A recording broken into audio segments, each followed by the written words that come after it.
Here we are in a parking orbit of 118 miles high.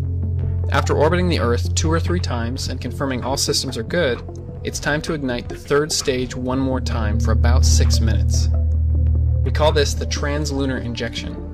This is what sends us away from the Earth and towards the Moon. The S-4B is now completely useless. Remember, that's the third stage at the top of the Saturn V. The spacecraft lunar module adapter panels detach, exposing the lunar module. The command and service module do a complete 180-degree turnaround. The command module must dock with the lunar module and pull it out.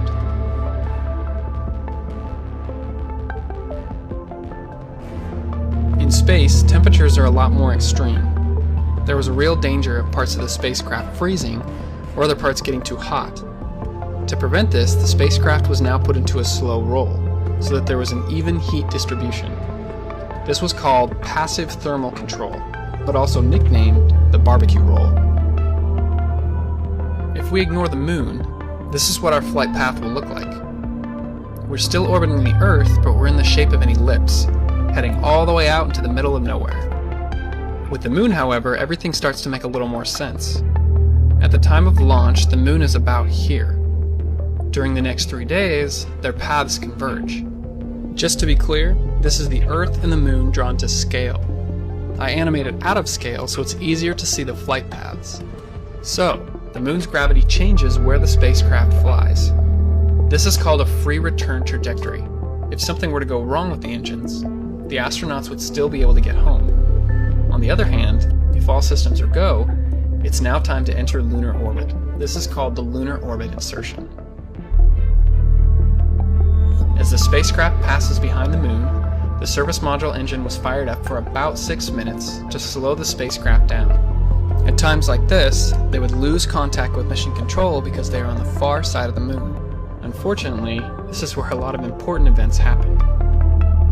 The guys at mission control just had to sit tight until the astronauts came around the other side. Now it's time for the main event.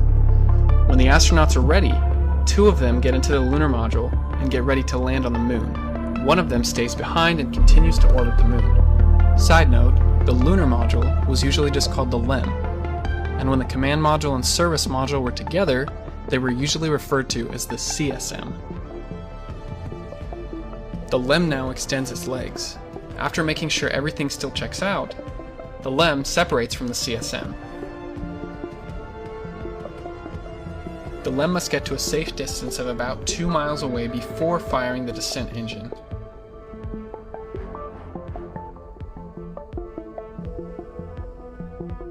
The engines fire up for about 30 seconds. This is called the descent orbit insertion. This puts the LEM down to about 50,000 feet above the surface. Now the engine fires up again for powered descent initiation.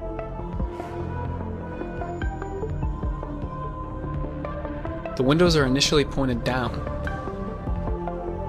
but as we get closer to the surface, the windows will be facing forward to give the astronauts a good view of the surface they'll be landing on. The landing site needs to be on level terrain and away from any big boulders. There's a limited amount of fuel, so the astronauts can't take too long to land. And finally, touchdown. Now it's time to step down the ladder, say some historic words, plant the American flag, get some rock samples, and do some science.